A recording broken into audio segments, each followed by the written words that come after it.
Hi everyone, on today's episode of Making Changes, we have Maria Gonzalez with us. Maria is known for going above and beyond for her community.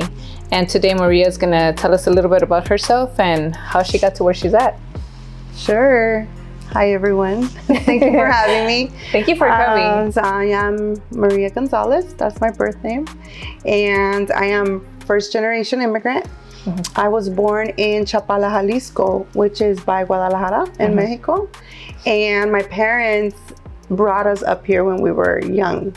My dad is a farmer. He was a farm worker, and he was at his time. My mom also did a lot of the farm working, so she was in nursery, so she knows how to plant anything. Nice, right? So I grew up in a very unique way.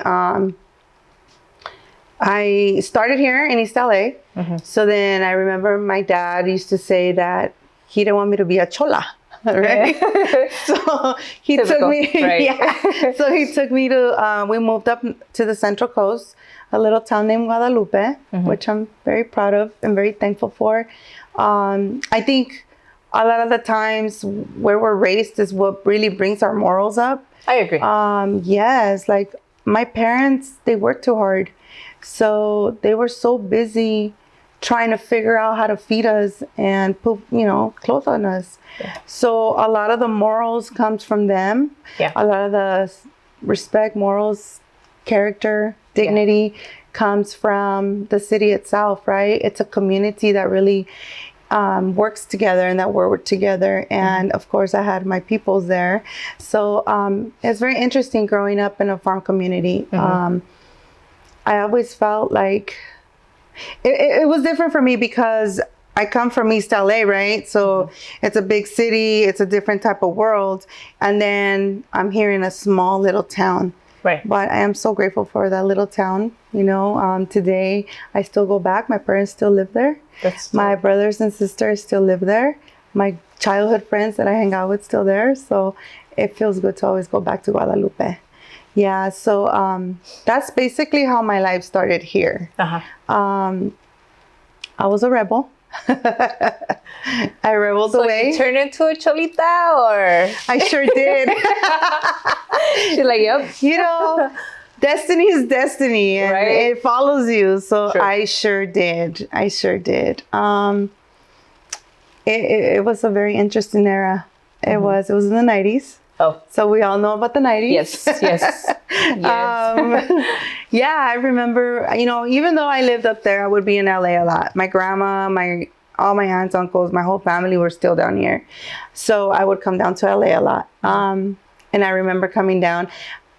I've been a Raider fan since I was a little girl. Okay. So I would wear my Raider gear, I would wear different stuff. And up in Guadalupe, you could wear that stuff, and it was cool, It was nothing that we really, put in perspective, right? But once I came down here, my grandma would be like, quítate eso, you're not going to wear that stuff, not around here, because, So it was very interesting living both worlds. Yeah. I can imagine. Overall, honestly, I think the most challenging part for me was being a first-generation immigrant. Right. I faced a lot of racism up there because the town was so small. It didn't have a high school. So I had to go to another city to go to high school. Right. So I faced a lot of racism. It was majority was white people. So there was a lot of racism going on.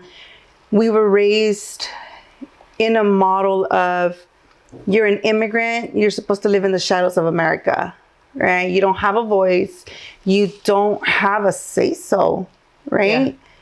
Let alone you don't belong here. Yeah. Being called names, very, very bad names, right? I mean, who talks about racist people calling us wetbacks, beaners, etc., right? So we had to grow up with all of that. So I think that right there was really the most challenging part of my life, trying to find my true identity, Did your parents ever have that conversation with you? Pretty much prepare you for stuff like that? Yeah, I think growing up, all the way till maybe the age of 15, 16, it wasn't really a topic, right? But it was when I hit high school. It was like, wait, what's going on here? Yeah. You know, why am I being called these names and I don't belong here, blah, blah, blah, right? So in the eyes of my parents was like, you don't get to say nothing. Like, we don't have a say-so. So their voice was already diminished. Okay. They already felt that, right? But me, being a rebel at heart, I wanted to be like Dolores Huerta. So I don't know if you know who Dolores Huerta is. But Dolores Huerta was a civil rights activist for the immigrant community, right? So she fought for the field workers. She fought along Cesar Chavez. Okay. So it was her and Cesar Chavez all along, just fighting for the immigrant community and the farm labor community. So I grew up watching that. So to me, I was 15 years old trying to be like Dolores Huerta. So the school would be like, no, what do you mean you want to be like a Dolores Huerta, right? You're like, yes. They had a big concern. They were like, wait a minute. Most people want to be a cop, a nurse, a doctor. You want to be an activist. That's a problem. Oh. You know? So I remember being in high school and being told like, no, you cannot be like her. My parents telling me that there's no way I can go to because they were having huelgas, which is, protests. So they were like, no, you don't get involved with none of that.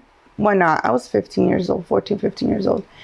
I didn't understand, but I just knew that she was a powerful woman and I wanted to be like her, and I remember my dad was like, no, you're not, you need to stop and that's it. So by my dad saying that, the school telling me no, they really depleted and shut me down. So for many years I went on thinking that I wasn't allowed to have a voice. Yeah. That must have been hard. Well, not hard just in itself, but confusing. It was. What do you mean I can't speak my mind? Right? It really was. So it kind of lost me. I rerouted into the streets. I became like heavily involved in the streets. And at this time you were still going back and forth, or were you out here in East LA a lot more? I was going back and forth still. Okay. Yeah. Up until the age of 15, 16, I got pregnant. So I was a young mom. That's when my life started to change and I stayed over there because now I have a baby. Now I have to figure things out. So it was really hard growing up, trying to really find my true identity. Yeah, it was. I became a young mom. I went through a lot. It was very challenging. Very challenging. I was very heavily addicted to drugs. So it was that lifestyle. It was that lifestyle. And it really was back then. Yeah. And it really just, it dragged me. But my kid's father, he was crazy, but he was a hard worker, he really provided to make sure that the boys had what they needed when we were together. But unfortunately, our relationship didn't work. We were young kids. Puppy love type thing, thinking that we were so in love. But in reality, we were kids raising kids. Sure. So it was really hard. And I remember one day I was just crazy. I'm a person that will take accountability for what I've done, So I was just so crazy. Right, let me just let y'all know. Like, I don't hide anything. I will take my own faults. I was in a really bad state of life. I did not want to work. I didn't want to go to school. I didn't care. I just wanted to be home. I was getting high, taking care of my kids. I didn't care. Till one day he came and he said, that's it. I can't do this by myself. Either you get a job, you go to school, or you do something, right? So the TV was on and there was a commercial. And in this commercial, it was a trade school called Apollo College. I remember that. And that's crazy. So it was for medical assistant, right? And I was like, well, I'm going to go to school. And he goes, yeah, right. For what? You dropped out of high school when you were in 10th grade, junior, And it just so happened that commercial was there. I was like, I'm going to be a medical assistant. Do you even know what that is? I'm like, You know, they have the doctors. Just bullshitting, you know? Yeah. So whatever. He got over it. The next day, I'm like, it's over, you know? Mm-hmm. Oh, no. He got up and he's like, let's go. We're going to go to this college. I'm like, for what? He called my bluff. He took me to the college. And then I was like, dang, they're not going to take me. I didn't graduate from high school. I dropped out when I was a junior. Just go with the flow. Mm-hmm. Oh, no, the college was... Because back then, there was no laws that you needed your high school diploma. Mm-hmm. There was no laws like that. So the college was like, okay, I'm going to have you take a test. And then if you pass it, a certain score, you can stay. Yeah. I'm like, fine. I'm not going to pass this. I overscored that test. So guess what? I became a medical assistant. Nice. I had no choice. She said. So I became a medical... He was waiting for me outside. Yeah. And I go, yeah. So I started going to school. Mm-hmm. And honestly, even though it was a really bad relationship in the end, he didn't have communication with my sons when we got separated. And it was just really bad. But I can honestly say that I give credit where it's due. Yeah. And if it had not been for him pushing me, I probably would not have became a medical assistant and started to see a different world, you know? Mm-hmm. So I became a medical assistant. I pursued that career, but I was still being a traviesa. Yeah. I was still doing my thing, you know? Until the age of 24, I became incarcerated. Oh. Yeah. For what? So I did a federal crime. Mm-hmm. So I became incarcerated. I lost my kids. Oh. Yeah. How was that? That was like really mentally? Hard. It was really hard, especially because I had everything under control. So I thought, right? I went to court. I fought the case. It was a state federal case. Mm-hmm. So I was going to the, the courthouse in the city. I fought the case for 7 months. However, during that time, I really got things prepared. I had my own house. I had everything, right? Yeah. So I prepared to leave the house. I prepared to leave the kids with my comadre. Like, everything was done very well, right? Baby dad was not in the picture. He lived in Arizona. So what can he do, right? So sure enough, he came down. As soon as he found out. So did they call him? They did. Oh. So part of the investigation, when they had me under interrogation, the detective couldn't get through me. And of course, we're raised to not snitch, to not be part. Yeah. You know, there's certain rules that you just don't do. So of course, they couldn't get through me. So they called my baby's dad and they told him, hey, come pick up your kids. Maria's going to go for many years away. And sure enough, he came down. He came down. However, he didn't come down until I was already incarcerated. So the judge gave me a whole month to prepare, and I did. Then I turned myself in, right? That's the worst. Yeah. I think you getting busted and getting arrested and being in there is one thing. But when you have to turn yourself in. It is. Let me tell you. Especially when you have babies. How old were your kids at that time? My baby was only like 2 years old. And then like maybe 6 or 7 years old. Oh, they were little. I can just imagine. It was horrible. Yeah. It was a horrible experience. It was very traumatizing. A week into my incarceration, they let this guy into my cell, and he serves me papers. And he's like, you no longer have rights for your kids. Oh, no. So imagine being in there. Imagine getting these papers, and you just can't do anything about it. Yeah. Just got to sit it out. Nothing.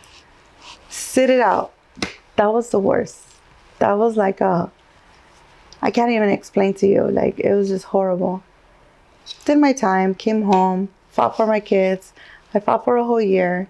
I was still not, they let me out on house arrest and on probation and on a 7-year whole suspension. So I was not quite done yet. Yeah. You know, I still had a long ways. However, I did fight for my kids, got them back. Nice. It was a long process. And yeah, like, on and on, you know, and then I ended up getting, I'm a cancer survivor.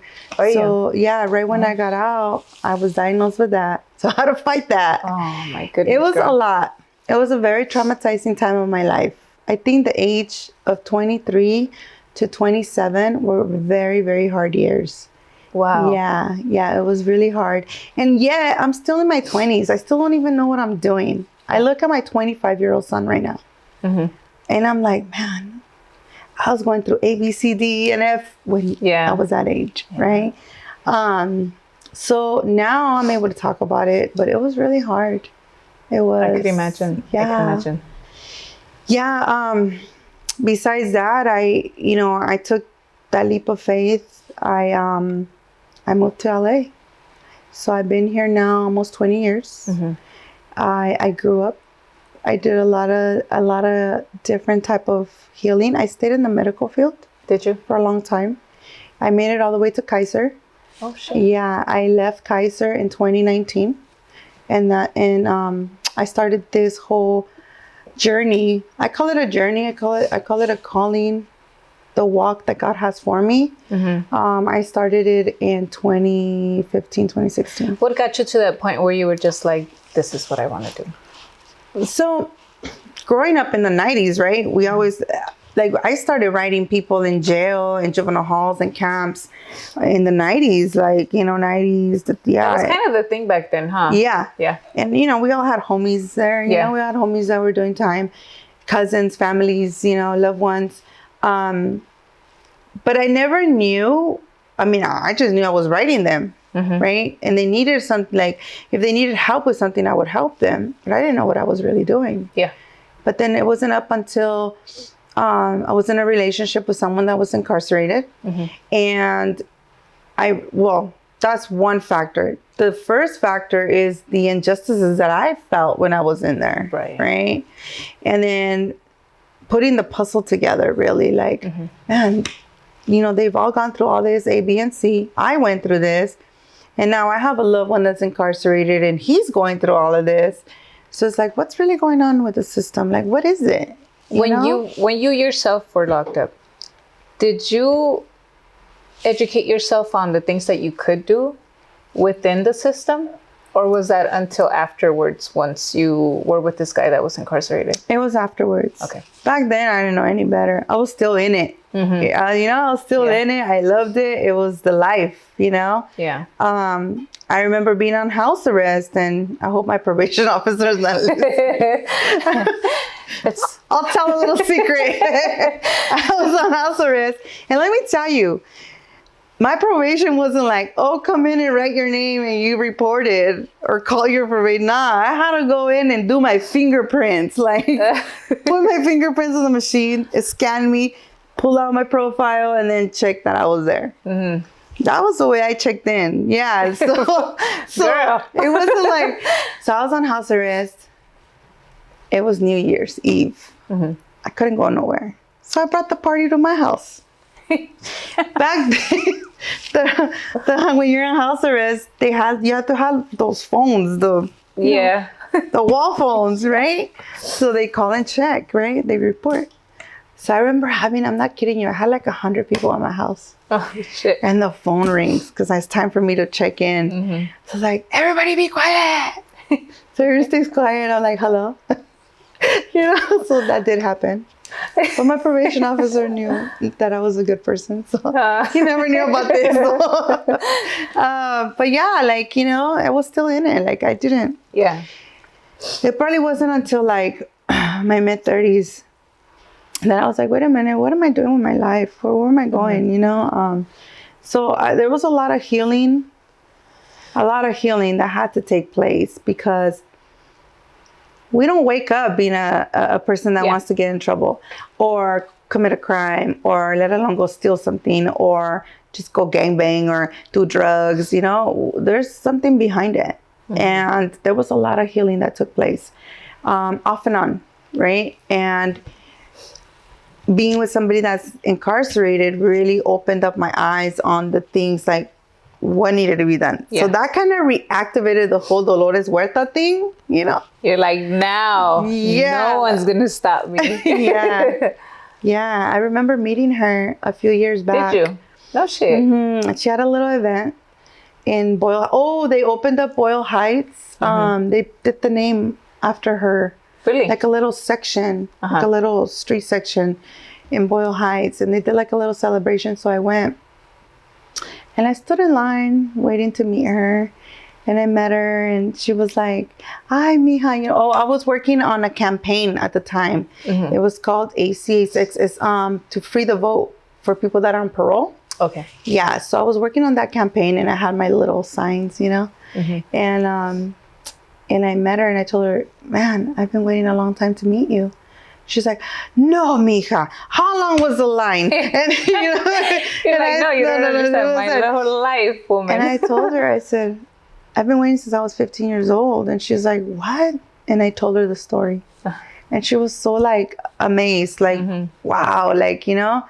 And yeah, we took pictures, and you know, she was part and supported the campaign, which was ACA6 at the time, and it turned into Prop 17. And it was voted into law that people on parole now that are citizens and released from prison are allowed to vote now. That's right, girl. Yeah. That's so over right. 50,000 people are now allowed to vote. That's amazing. Yes. So how long does it take you, or what's the longest that it's taken you to pass just one bill, the longest one? So it depends, right? So like if it's policy on a regular like bill, right? So for example, there is a coalition that I worked with, because let me tell you, passing laws and passing bills and advocating and even doing a protest and just like all that work, right? Civil rights activist work, like you can't do it alone. Right. At all. So it's not it's we, right? Because it takes a whole village to make this happen. It takes the whole community to make it happen. Right. Right? It takes people like you and I, people like grandma and grandpa, aunts and uncles to make this happen, right? So when you want to pass a bill that's not an amendment to the Constitution, it's a year cycle. But it can go into a 2-year cycle effect, which means that it'll kind of suspend on the first year, right? Most of the times, but the bills I worked on, they passed on the first year. So I haven't really been able to like wait on the second year. Maybe there was probably one, but I didn't go back to help afterwards. Yeah. The amendment to the Constitution, it consists of getting people to either do signatures or pass it through the cycle, right? So that people can vote. So you have to like literally wait for the voting ballot to come out. Right. Yeah. So it's two different things. The voting section for parole, people on parole, that was an amendment to the Constitution, which was amending the 13th Amendment of the Constitution. Yeah. How does it feel to just sit back and be like, wow, I did? I'll be honest with you. People tell me you're too humble. You need to take credit for this.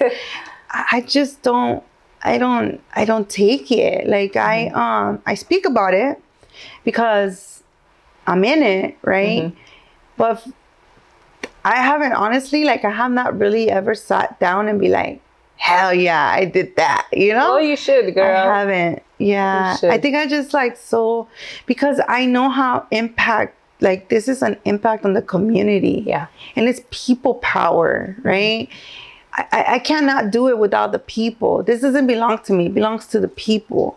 I'm just a force that God is leading me to do, right?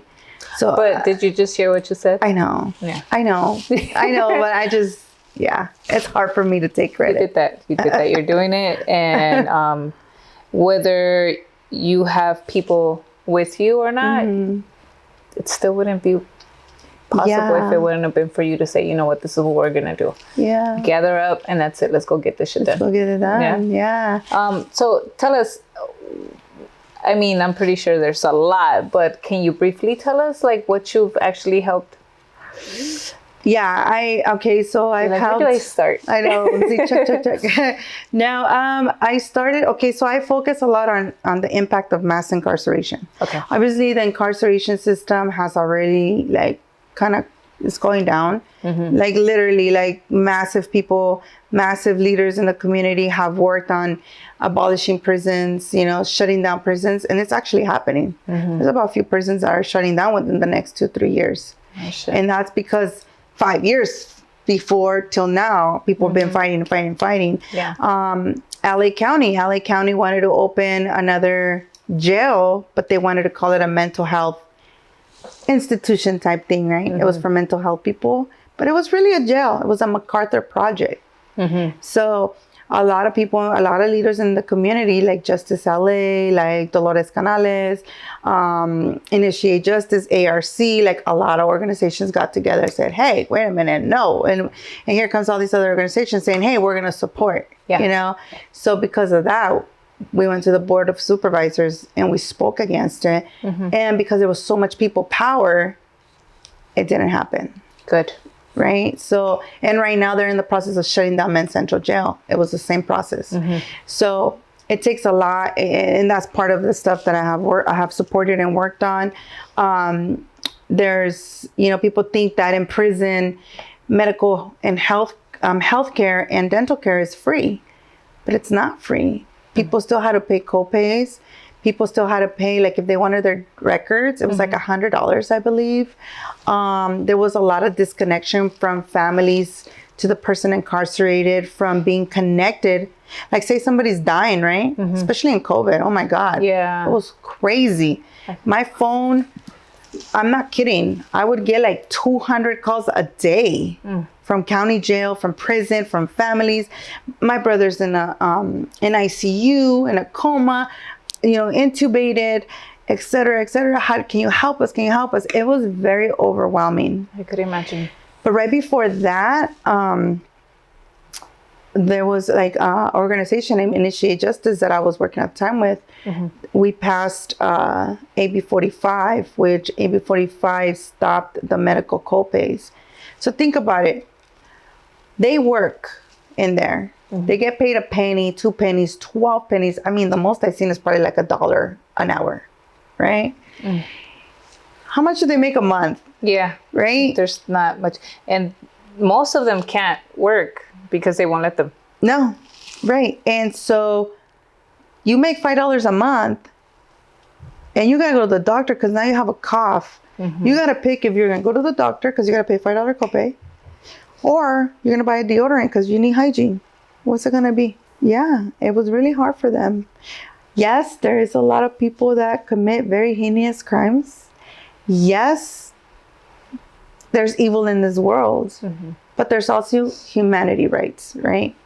And I'm not saying that like a child molester, for example, like, oh my God, right? Like, no, I'm just saying that somewhere down along the line, there's got to be some type of human right where they can get their hygiene, you know?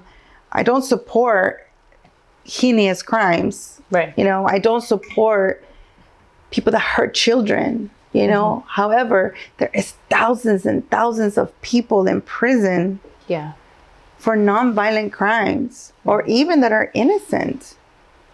That's true. Because the system is so manipulated to be that way. It's an industrial complex. They call it the new Jim Crow era. So back in slavery, they have what's called the Jim Crow era. They made money off of it. So now it's a new way and a new form of slavery. And you can go down the rabbit hole with this, and you know. But if anybody wants to watch a really good documentary on Netflix, it's called The 13th. I'm going to watch that. And it's a really good, it really breaks down on how the industrial system works of the prison system. It talks about the businesses, the private prisons that were making a lot of money for having people in prison. And then you have another area which is called the school to prison pipeline. Did you know that a lot of schools already know how many kids are going to go to prison based on their statistics in their school system? That is sad. Yeah. That is very and it's statistically proven. So this is why it's so important for me to work with the youth, because of the school to prison pipeline. There's so much that the community is not educated in. I'm just glad that we have you here, girl, because I need to pick your brain completely. Tell us a little bit more about the rest of the stuff that you, because girl, we only talked briefly, and I was just like, oh my God, all of this is so good. Everything. I want to know everything. So there's so many different laws. We're not leaving tonight. But I think for me during COVID, it was really hard because I saw a lot of people die. I saw a lot of families hurt. Yeah. I had a loved one incarcerated, a couple of loved ones incarcerated, and it was really hard. So we mobilized. And when I say we, it was a lot of organizations, family members. We mobilized across California. So I don't know if you've seen protests and a lot of different protests that happened. We were the ones behind it. Was it hard because of the whole, they didn't want anybody out? Okay, so it was really hard. However, we went against it. We had to. Yeah. So was it around that time where people were just, at some point they were like, so what happened to COVID? Because so many people were just out in the streets. No, this was when everybody was at home. Oh, okay. We were outside. Yeah, like when everybody was at home, we were mobilizing across California. Yeah. Wow. Yeah, we did not stop. I did a lot of interviews with journalists. We did a class action lawsuit against Men's Central Jail because of the conditions that they had in there. Oh, I heard about that. It was really bad. I actually did like a position, like I don't know what it was. It was some type of like forum thing with George Gascon at the time. So yeah, like I've done a lot of activist work. During that time, it was when we did a lot of activists. Valia, you know what? We didn't care. And especially after so I went from that to the George Floyd time, right? So a lot of people did not care. They were out protesting. A lot of people did not care. But what I can say is that I did launch a few investigations in the prison systems where my loved one was at.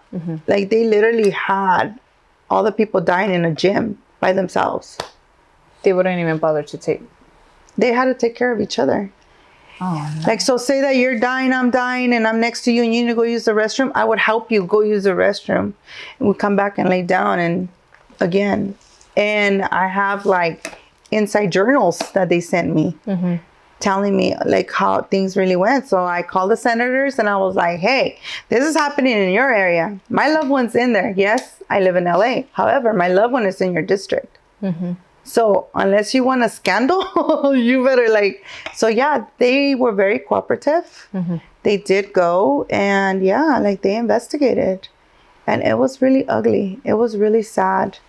A lot of families didn't get to say goodbye to their loved ones. That is, yeah. So that's when SB 1139 passed last year.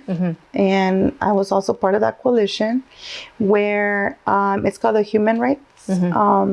Human health rights. So what happens now is that if someone's dying, they have 24 hours to let the families know. Imagine you calling the prison and saying, I haven't heard from my loved one. And they're like, oh, he's fine. When he already died 2 days ago. That's what they were doing? Oh, no. Yes, it was really bad. Or they're in the hospital dying by themselves. So now you don't have to be, if your loved one is really and transitioning out, you have the right to go and say goodbye without being approved by CDCR. Because before you had to wait. And we also removed the fees of medical records, so you no longer have to pay $100. So that's SB 1139. And then throughout that time, my son got incarcerated. Oh, I'm sorry to hear that. It was really bad. Yeah, that was like very, very heartbreaking. Imagine me helping everybody, helping people get out of jail, prison, etc., courts, bails, everything. But yeah, I can't get my own son out because they put him under a no bail, parole violation, probation violation. And I want to say, I don't have proof, but now that the case is closed, I want to say a lot of it had to do with retaliation against the fact of the work that I did. Because it happens. It's very, very real. Yeah. Can we prove it? It was in Lancaster, California, so they're known for a lot of stuff. So, but that did happen, and my son was in there for almost 10 months, and during that time, I was working on a lot of things, but one of them was Imagine, I had my loved one in prison. I have him in jail. And then I have to buy packages for both of them, etc., right? That was an expense. So we were working on passing a law for free phone calls. So SB 1008 got picked up by Senator Becker. And we initially started to get county jail, because up in San Francisco, they already have free phone calls for county jails, but LA County doesn't.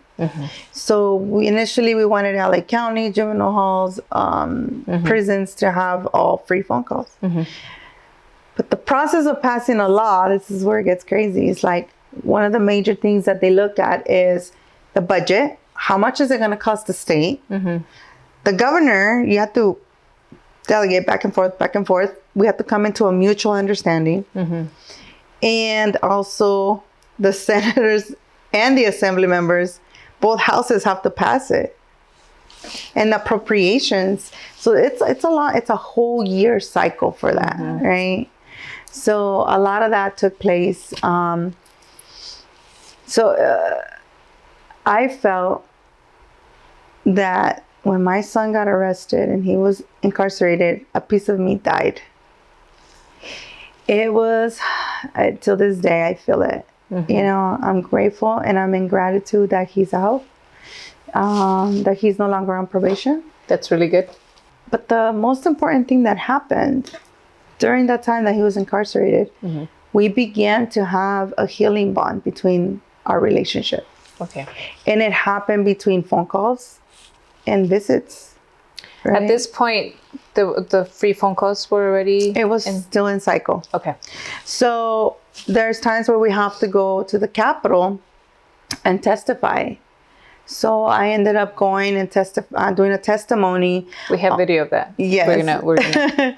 And I spoke on it, on why is it so important to have free phone calls. Yeah. Right. On how people would say, like, why are you there for your son? You know, why these criminals gotta have free phone calls? And it's like, well, I understand the stigma and the stigma that the society has, but it's beyond that. It's the families, it's the children. Like, why should the children be kept from their mom or dad, right? Why should mom... I know the pain. Yeah. So getting a phone call from my son every day was so important because it's hell in there. We don't know if they're going to survive or not. That's true. That's reality. We do not know if our kids are going to be alive or not, right? Anything can happen. And it doesn't mean that from peer to peer, person incarcerated to person incarcerated. And I don't like to say the word inmate because it's very dehumanizing. Yeah. You know, and they use inmate, parolees, you know, convicts. Those are dehumanizing words that they use on purpose. So society can look down on them, you know? Yeah. So back to that, police, the sheriffs themselves. That's so it was so important for me to get a call every day, right? So I got to go speak and I told them my story and why is it so important, how I was incarcerated and how I'm thriving now and the reason why I do the work now, because I've been there. I know, you know. So long year, the law was passed and now people get free phone calls in the state prisons. That's amazing. That's really good. But it took a village, let me tell you. It takes a village to pass these laws. If anybody ever wanted to join you, what do they have to do? They can go on any of my social media. They can go on any of my social media, my website. So my nonprofit started 3 years ago. So I broke off and I went independent. I opened up my nonprofit during COVID. Was that hard? It is hard and it's still hard. Yes, it takes a lot of work. People think, oh, I'm going to be my own boss. I'm going to do my own thing. And it's easier than working for someone. No, let me tell you, it's not. Be ready because you need to make your own time management, discipline, and the money that comes in is the hard effort you're putting in. So think about it. If you're working like, okay, today I'm just going to do this. Today you're just going to get this. Yeah. But if you work hard and you're there 24/7, that money's going to come in because people see your work and people believe in your work. Right. So Pride and Truth is about to be only 3 years old. And shout out to Mario and shout out to Ruth and Hertz Media because they've been with me since the beginning. That's amazing. They're really great people. Yes. And I think that they're just, what's the word I'm looking for? They're just, people don't know too much of them. And I still don't know why, honestly. I really don't. They're very humble. Very. You know? Very. And sometimes, and I say this because a lot of people tell me, oh, you need to do this, you need to do that. And it's like, no, it'll come. Yeah. Because I walk with an intention, right? When it comes to growing a nonprofit, you can get all kinds of grants. There's no problem. Apply for them. But are you reading the regulations? People don't really educate themselves. For you. Right. And I will not sell myself out. Like, I'm for the people. And if that means me walking in grassroots fundraising and slowly getting grants, right?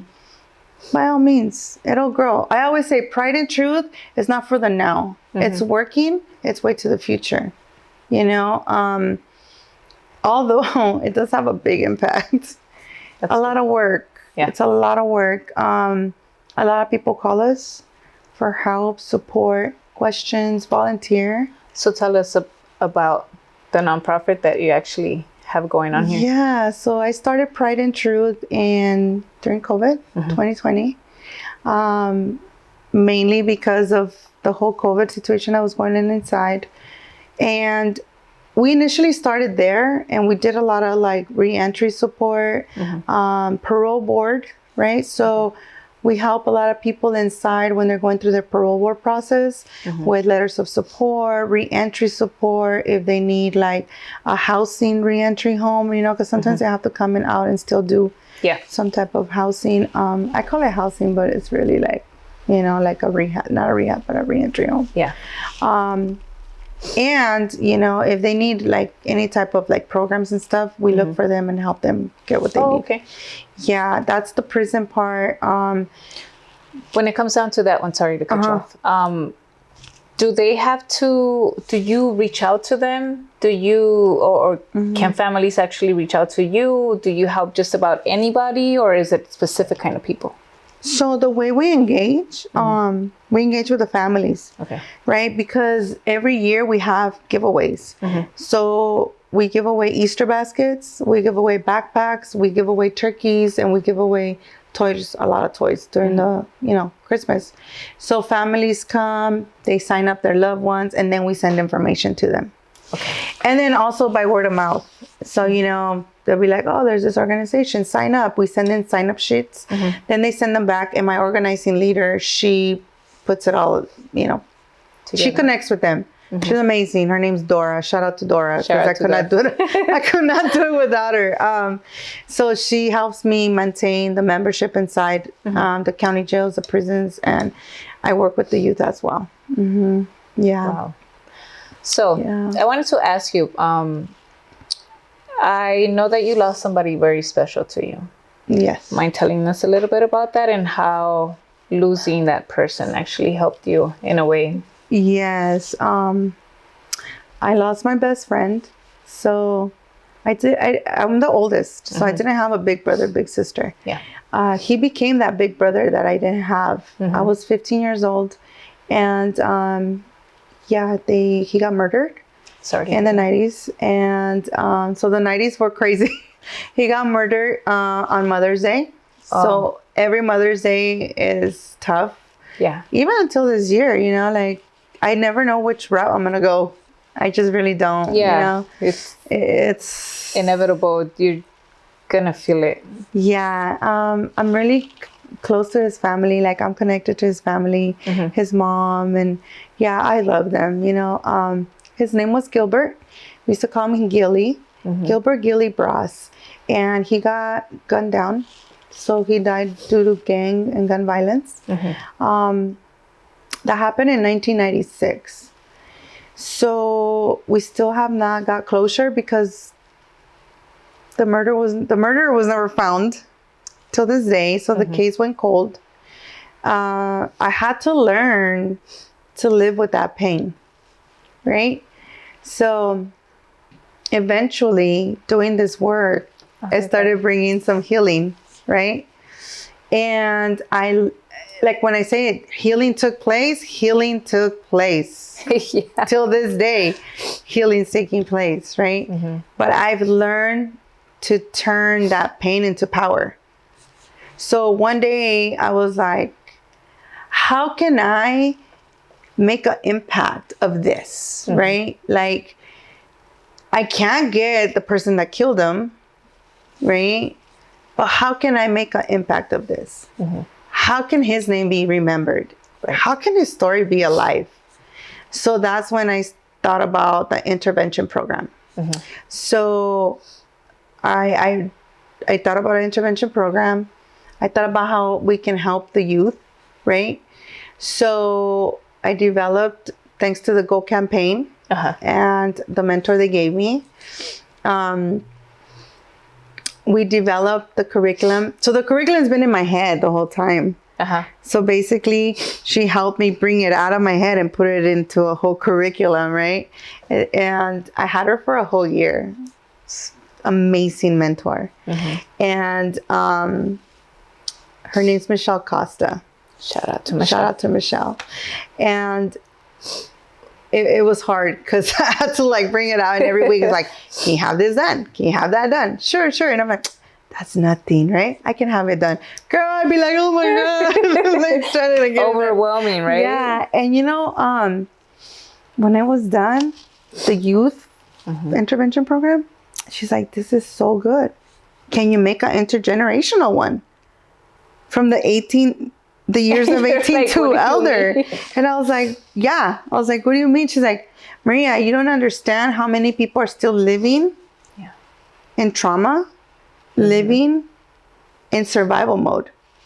You're teaching them to let that go and to actually start living. Yeah. To know what really living is. I was like, okay, I'll try it. Girl, I think I'm just going to start sending the people that I bring on this show because no, really. It's true. And that's one of the reasons why I was like, I have to find a way for me. I don't have the time to do what you do. If I did, I would. Yeah. But now I have 2 little ones, you know. I know. It's hard. It is. And you do have to dedicate yourself to what you're doing because a lot of people depend on you. An advice I can give you for having 2 boys, right? Always dedicate your time to them. Don't ever put your work, anything, in front of them. Yeah. Give it to them because time will fly. I know. And they will be adults. And you're going to say, what happened? And now you got to heal that bond with them. Oh, that's true. That is so true. I've been working in the refinery for a while. So being there is like 10, 12, sometimes 14-hour shifts. And once I had the babies, I was like, I can't do this anymore. I got to find something else to do. But it's not about me today. We're going to continue to talk about you, but it's important. Yeah, no, it's very... I'm telling you from experience. Yeah. Because I dedicated my life to the nursing when they were growing up. Medical field in general, because I had started doing that too, and you literally have to dedicate your life to that. Let me tell you something. My son, how old was he when COVID happened? He's about to be 21 next month. But during COVID, September, when I left Kaiser, COVID happened December. Right. So think about it, September to December, right? I was going to go back to help with COVID, and my son goes, no. You know how long I've been waiting to just have you home? Yeah. You know how long I've been waiting for you to just be home? So just take that with you. Right? Yeah. Yeah, so, no. Yeah. Yeah. Always just, be there for them.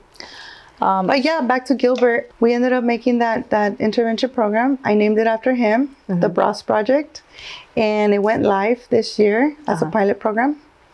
And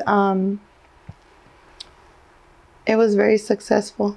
So yeah, we went live this year, and I had 25 students. 15 of them graduated last week. That's so dope. And I'm taking them to Soak City tomorrow.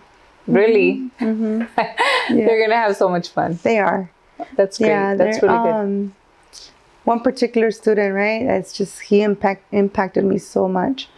He's 15 years old. You know, like when that was my age. Yeah. And when he started, I gave him a folder, all of them, in a notebook for a journal, right? And on his folder, he tagged all over it, heavy stuff. He's a blood, so he tagged so much. And I was like, okay. So then a week went by, I let him have it. And I took that folder and I gave him a new one the next week. And he's like, Miss, where's my folder?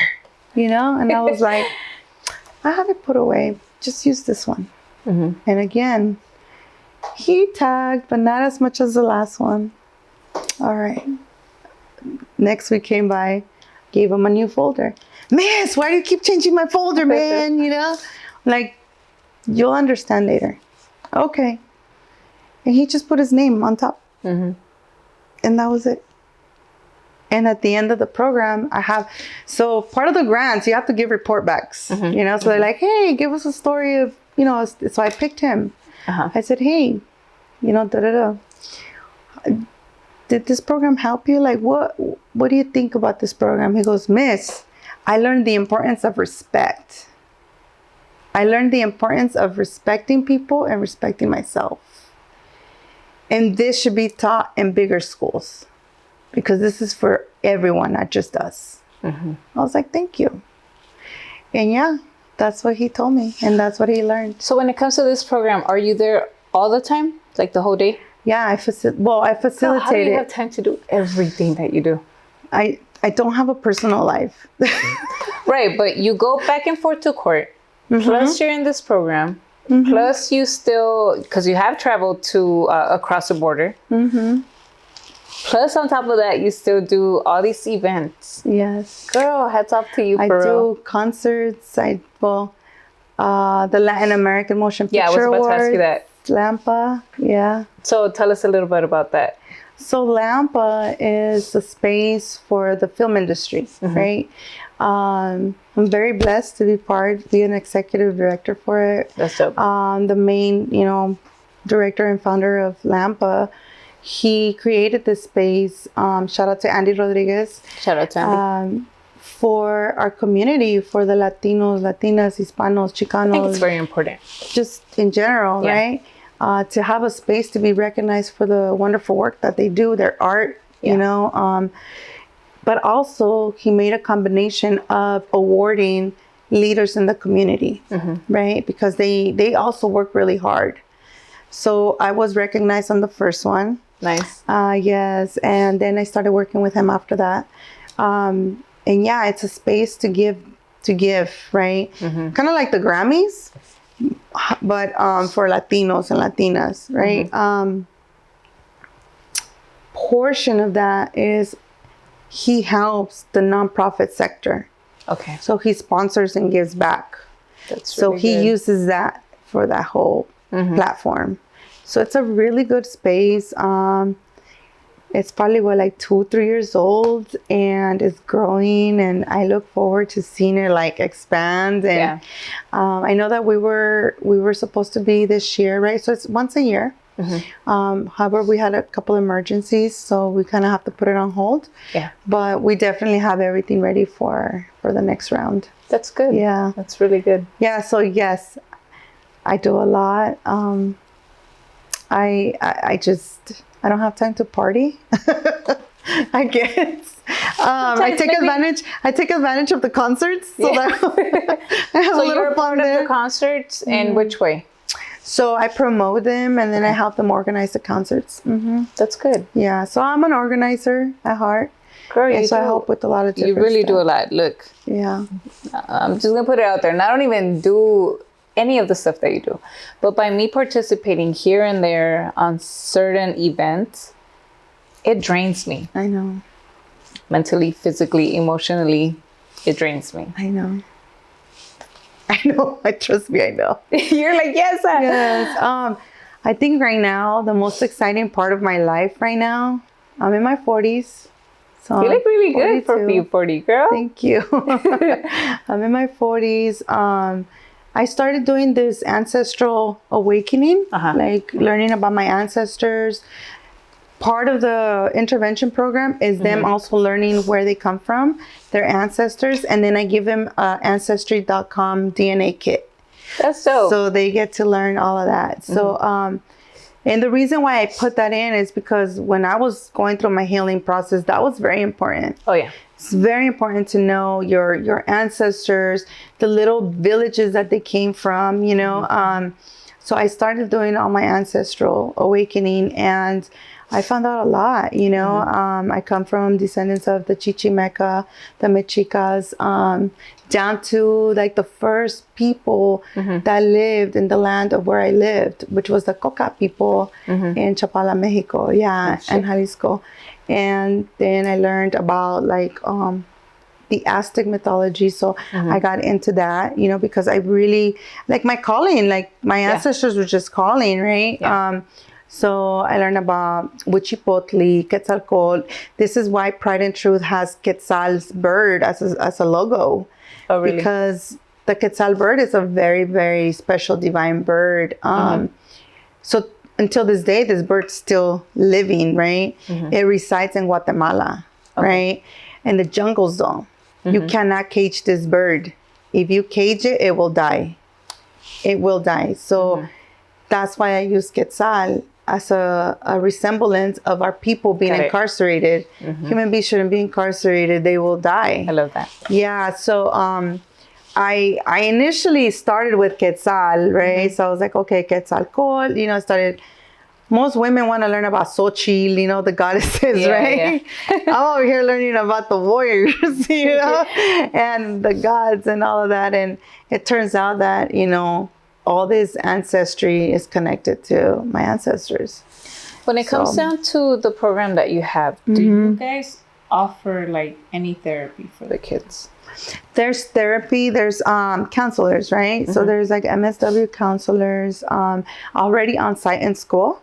So they already have that. So you offer it to every student, or it's just... So what I do with the program is it's called the Big Brother, Big Sister part, and I offer them a mentor. Okay. So for example, they graduate from the school, they graduate from the program, and what's next? What if they get into a pickle out there somewhere and they need to make the right decision? They'll have that mentor to call.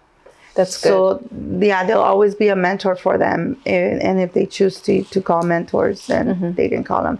And these mentors are not professionals like, you know, academia mentors. These are people that have lived that experience, that are wanting to take the time to make sure that they are part of this individual's personalities and diversion, right? Into a better life. I'm not knocking anybody down, but I think when it comes down to kids, they need that. Someone that has been through it. You know what I mean? Yeah. And I think that's part of the reason why, you know, a lot of us do the work we do, because we've been there and we want them to, like, they are our future generations. They're our future leaders. Yeah. If we don't prepare them now, who do we have? Right? So that's where it starts with them. Like I told you earlier, you know, there's a story that I was told, and it's embedded in my heart, in my brain, in my soul, about these two men walking down the river, and they find this little boy, this young kid drowning, and they pull this kid drowning out of the river, and they save him, and now they're walking down the river, and they see another kid drowning again, pull him out, same thing 2-3 times. Until they stop and wonder, wait, where are these kids coming from? Yeah. Why are they drowning, right? So they go up to the top of the mountain and saw the person, the people, right, that were throwing them into that river. And it's not until then that we can fix the problem. Yeah. We got to get to the root. Anything else that you would like to share with us? Just be involved, you know. I know it's not easy. I know there's a lot of confusion, a lot of like whys, right? But education is everything. Ask. For me, I'm not going to stop learning until the day I die, you know, and it's important to learn. It's important to ask. No question is a stupid question. Yeah. You know, get involved, you know, get on our website, prideandtruth.org, or other organizations that are out there that you might align with, because everybody has a different alignment. It could be immigration. It could be homelessness. It could be incarceration. It could be, I don't know, saving the earth. Yeah. You know, just make time for that. Who's going to save us but us, you know? That's true. So do you mind sharing with the audience your social media, your websites? Yeah, you can find me at prideandtruth.org. Pride and Truth is all over all social medias, and you just message us and we'll give you a call. If you have a loved one incarcerated that you want them to be a member, you can definitely sign them up at our website. Okay. Maria, I am so glad that we finally got to have you on the show. You do so much for the community, and I appreciate that. I'm pretty sure it's a lot of your phone's gonna start blowing up even more now. You're welcome. I just gave you like I'm like, damn. I'll turn that off. One thing that I wanted to ask you, so for the kids that want to get involved in this program, can they just reach out to you? Is it only for specific, like certain ages? Or? So we're looking to expand right now. So anyone is welcome to call me. We can sit down and create like a space to teach and give this different communities. Yeah. And you did say that you are very open to people that want to help you, right? Yes, very open. So if they want to volunteer, there's sections in the website where you can sign up to be a volunteer. You can sign up for the program. You can sign up your loved one that's incarcerated, or you could just come and check out like all the information. We have their events coming up. We have an event coming up to fundraise money for the toy drives, the turkey drives that are coming up this year. You can find the flyer on the website. You can find the flyer on my social media. Okay, cool. Maria, once again, thank you so much for coming on to the show. I am so thankful to have you here. If anybody ever wants to help out, like she said, feel free to reach out to her. I know that I'm going to be doing it a couple of times. I can't say that I'm going to do it a lot, but as much as I can. And, you know, anything that I can help with. Once again, man, hats off to you. Thank you. Well, hats off to you. Thank you so much. Thank you for having me today. Thank you, you guys, for watching. This is Making Changes.